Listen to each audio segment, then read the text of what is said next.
even just in Manchester and Rochdale, there's been about 10 enquiries, and that's not including the rest.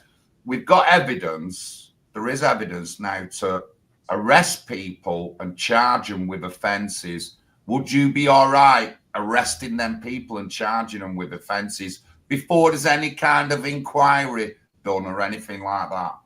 Well, I mean, what I was advocating, and which I think is the right way to do it, frankly, is to set up a special branch of the police charged with the responsibility of investigating the police force, investigating their colleagues, in other words, investigating social services, investigating local councils in these 50 odd towns across the United Kingdom, where I don't call them grooming gangs, I call them gang rape gangs, where these gang rape gangs have been operating, and to bring to hold to account and to bring to justice those who had a responsibility to uphold the law and apprehend the people who were part of these gang rape gangs but turned a blind eye.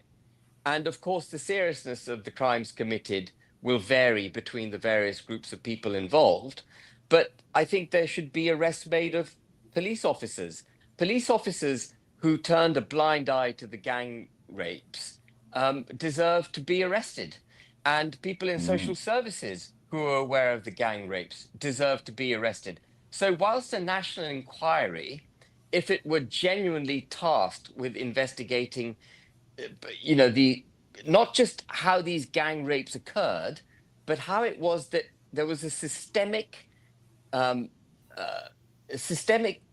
reluctance across all our services to recognize that they were even taking place. I mean, that inquiry would be helpful, but it needs to go beyond that, doesn't it? Because unless people are brought to justice, unless people are made accountable, it will happen again.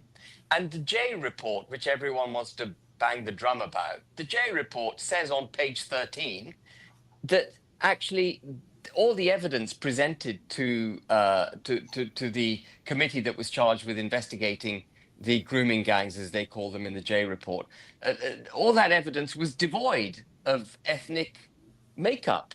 There was no record of ethnicities. There was no record of ethnicities of the perpetrators as well as the victims. And so if there was no record of the ethnicities, they couldn't have possibly been prosecuting this or investigating it without fear or favor. They were just looking at it kind of blind. And what I want to understand is, and what I suspect, by the way, is that because of the progressive discrimination in favor of ethnic minorities, because of the fear of policemen, social services and council officers and so on, because of their fear of being accused of being racist or xenophobic, they weren't prepared to challenge and do their job in the right way. Progressive discrimination is a really big problem in the United Kingdom, and it's at the heart of the problem of multiculturalism. And unless we're prepared to be honest about that debate and have it out in the open and shine a bright light on it, no inquiry is worth having.